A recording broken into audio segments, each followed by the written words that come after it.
I'm Jo Alsop. I run the Heating Hub. Sorry, can you hear me okay? And we provide impartial and expert action plans to help households reduce their heating bills and also decarbonise their homes and heating systems. And today I'm going to talk you through our journey as a business, but also our customers' journeys, as it really speaks to the problems it's seeking to solve. And problems that have been hidden away for nearly 2 decades that are now impeding our progress to net zero homes as a national pathway. As we know, homes account for about 14% of greenhouse gas emissions. And to illustrate that point, I'm going to run through a couple of examples of how our advice to handhold households to low-carbon homes works in practice. And finally, I'll cover where we are now as a business and how we begin to scale our business and the opportunities there are to work with like-minded organisations in the housing space to deliver their net zero action plans. So, at the core of our business is our impartiality and technical expertise, and that can't really be underestimated. Without them, consumers are forced to engage with suppliers who are naturally biased or attempt their own research using supplier websites as sources. And this nearly always results in poor buying decisions that they have to live with. And that might be an oversized boiler, an oversized heat pump, a poor match of heating controls that don't maximise the efficiency of the boiler, a battery they simply didn't need, or being told to fit a heat pump, or told not to fit a heat pump and wait for hydrogen boilers. So as an advisory service, we're not here to sell anything, just our bespoke advice. And the value for our customers is maximising the impact of their budget and arriving on the doorstep of suppliers well educated in what they need. But with supplier quality quite patchy, it's important that our service doesn't finish with advice. Households need to convert good advice to reliably good action, so we retain a network of top installers working to our efficiency standards that they can access.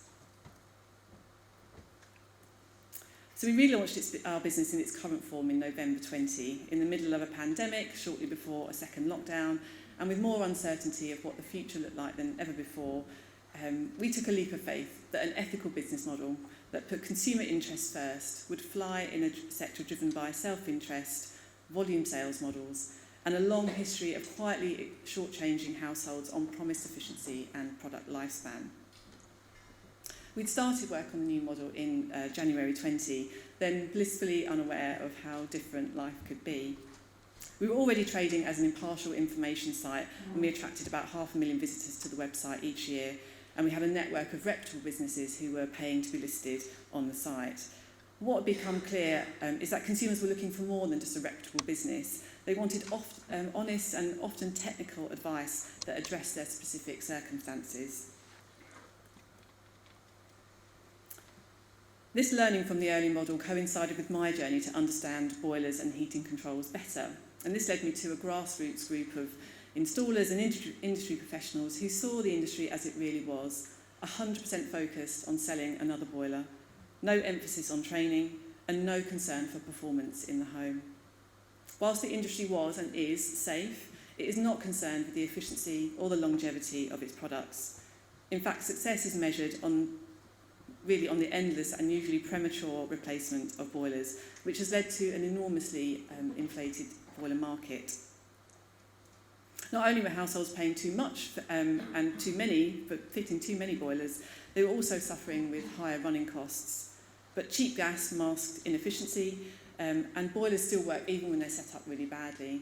And as consumers, we have no way of knowing how inefficiently our boilers are working. It's not like there's a dial or a display on the front that tells us what that is. So all of these factors have gone unnoticed.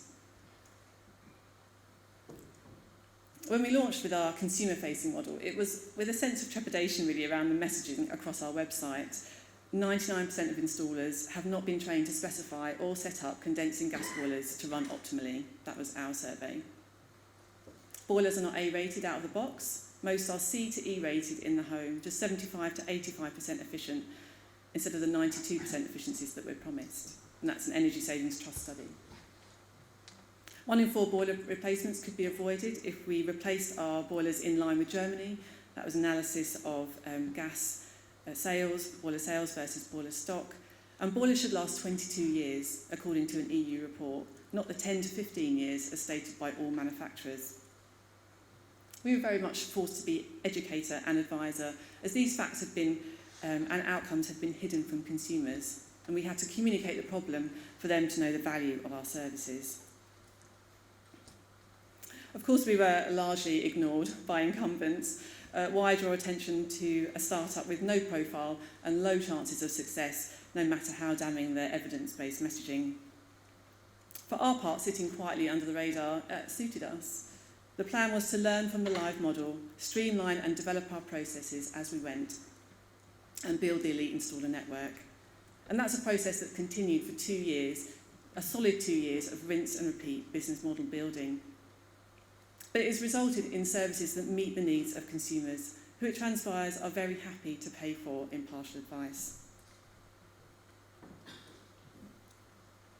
The allure of impartial advice has attracted every type of customer and heating project you can imagine, and we rarely turn a customer away. Every job is an opportunity to build our knowledge, and with the top installers at the end of the phone, we do always have someone we could ask. And this is involved into multiple plans, from boiler efficiency review to producing heating and insulation roadmaps for households being extended or refurbished. For this to happen, I've had to acquire a lot more technical understanding than I ever thought I would, as I try to assemble the little bits from the industry that work and pull them from one side across to consumers on the other. And I do often feel like Doc Brown pulling together that plug and socket.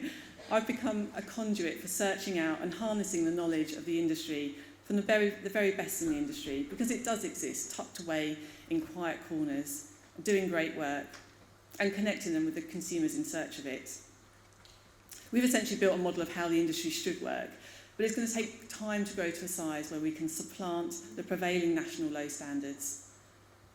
But this needs to happen in order to deliver net zero for homes.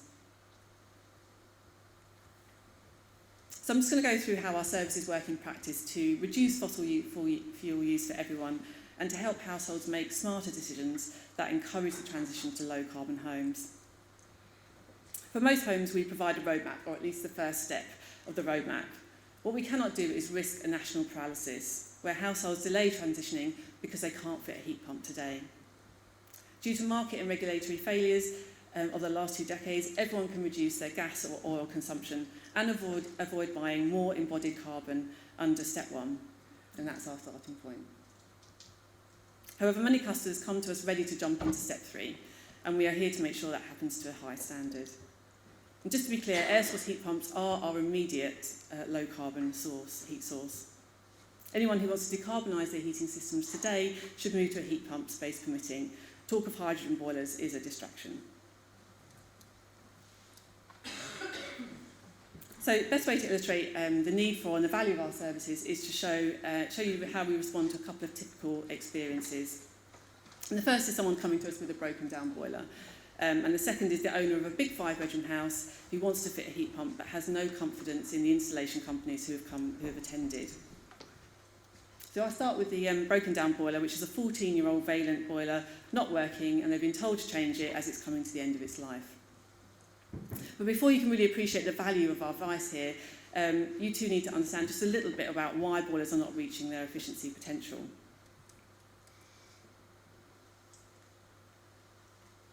So I'll just start with some boiler basics. You all have a gas boiler or an oil boiler, I suspect most of you.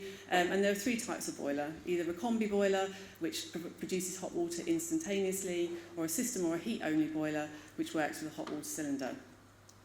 It's been mandatory to fit a condensing boiler since 2005, so you probably have one, and you can identify a condensing boiler if it has a white plastic pipe underneath the boiler. The condensing boilers were a great leap forward in efficiency. Non-condensing boilers lost about 22 to 40% of the energy they produced out through the flue. Big steam. Condensing boilers are designed to recover that heat before it leaves the boiler, potentially only wasting as little as 3 to 6% of the gas that you use.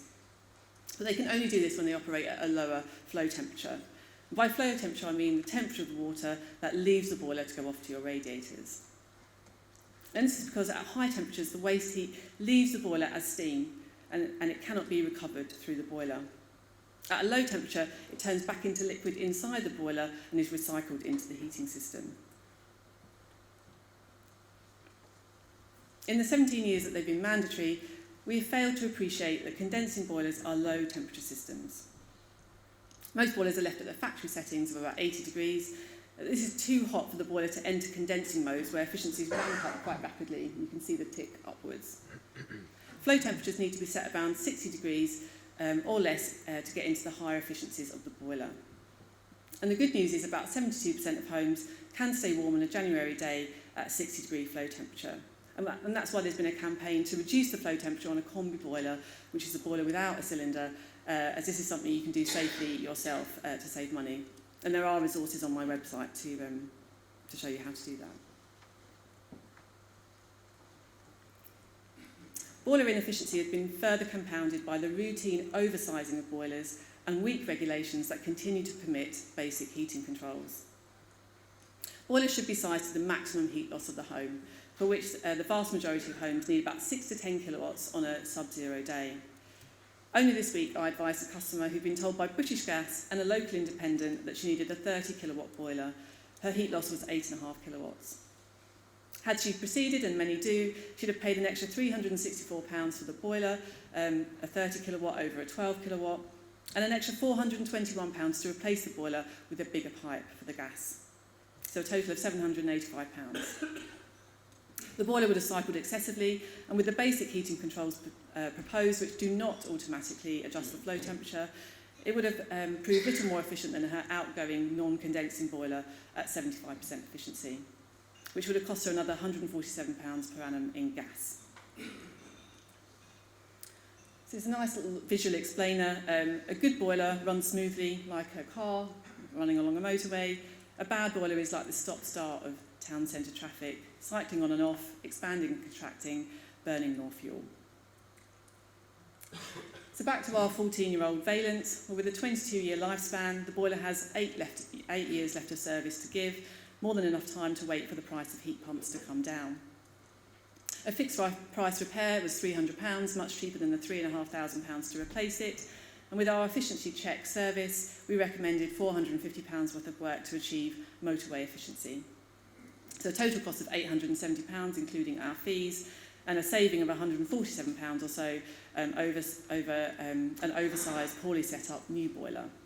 And this frees up budget for upsizing radiators or insulation. So the culture of oversizing carries over into heat pumps, and this is where the skill deficit really starts to kick in. Where there's no margin of error for a heat pump. Poor specifications and bad installations simply won't keep the house warm, or they'll cost 2 to 3 times more to run than the outgoing gas boiler. So back to our 5-bedroom home, this customer has been given quotes for the largest heat pump models of 14 to 16 kilowatts, based on an estimate of that looks like a big house. Whilst the home is large, it's modern with good insulation. And our starting point as a business is the heat loss. What is the heat loss for that property? And we know that most are 6 to 10, and even though this is a larger house, it's well insulated, it's at 10 kilowatts. A 15 kilowatt heat pump costs £2,000 more to run than an 11 kilowatt model. An immediate saving or an opportunity to invest in measures that reduce running costs, such as bigger radiators and more insulation. Oh, sorry. The installer has suggested only changing 1 or 2 radiators to keep costs down, but has given a prediction of performance based on the heat pump data sheet, not the performance in the home, which will be much lower without upsizing radiators. Without our advice, the customer would have been minded not to change the radiators, but the reality would have been painfully expensive. Heat pumps need low flow temperatures to run efficiently, which is why we need to upsize radiators or insulate further, which is why we've missed the opportunity of understanding condensing gas boilers as low temperature systems, because we could have been upsizing radiators over the last 17 years and have a housing stock ready for heat pumps right now. Part of our work is to provide clarity on running cost, using realistic predictions of performance alongside smart budget allocation strategies to achieve the best possible results. So we have embraced the unavoidable complexity of every house and every heating system being different. We have found common themes and needs in the inquiries we've received and now respond with accurate technical and bespoke advice. And by starting in a familiar place with boiler inefficiency and high energy bills, we entice all households onto the pathway, not just those ready for a heat pump. Whilst we've begun work in the able-to-pay sector, our services supply to all property archetypes and demographics. We're currently working with Nesta, who are the Innovation Agency for Social Good, and the Energy Systems Catapult to automate our services further. And we're about to engage with potential partners to define their needs better and deliver our services to their clients and customers and tenants. I've got 4 examples of the sectors that we're going to work with. So in the home buyer market, home buyer surveys are particularly weak on advice on the heating system. There's no indication of boiler age, efficiency, lifespan, or the suitability of the property for a heat pump. Our roadmap services can dovetail in with advice already provided on the condition of the building, and to expand on insulation measures, bespoke heating system advice, and steps to a low-carbon home. Retrofit companies are also weak where the plan is not to swap the boiler out for a heat pump at that moment. Our efficiency checks are offered as a bolt-on to the whole house retrofit plan as a method of reducing gas use or oil use whilst they acquire budget for a future low-carbon heating system. In social housing, there are 1.9 million homes that need to move to EPC-C, and we need reduced fuel bills for tenants. Our efficiency check can provide bespoke advice for tenants or groups of tenants with similar property archetypes to reduce their energy use and specify the low-cost options to improve efficiency. I know we're all very familiar with insulation, but actually there are very low-cost measures that can work with existing boilers, existing A-rated boilers, that can also have a good impact and very quickly. This analysis has the additional benefit of retaining the asset for longer and thinking about how we unlock that value of not having to replace the boiler prematurely.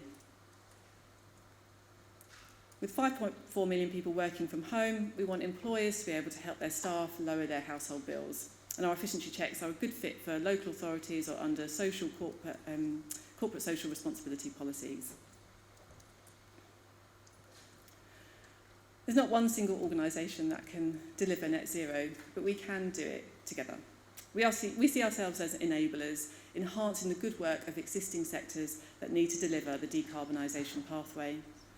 Our vision is for the number of new gas boilers to be significantly reduced and the sector reorientated towards retention and efficiency before moving directly to a heat pump. If your organisation would like to partner with us to change completely how we deliver domestic heating, please get in touch, and you might be a good candidate for the Nesta and Catapult trials. Come speak to me or email me. Thank you.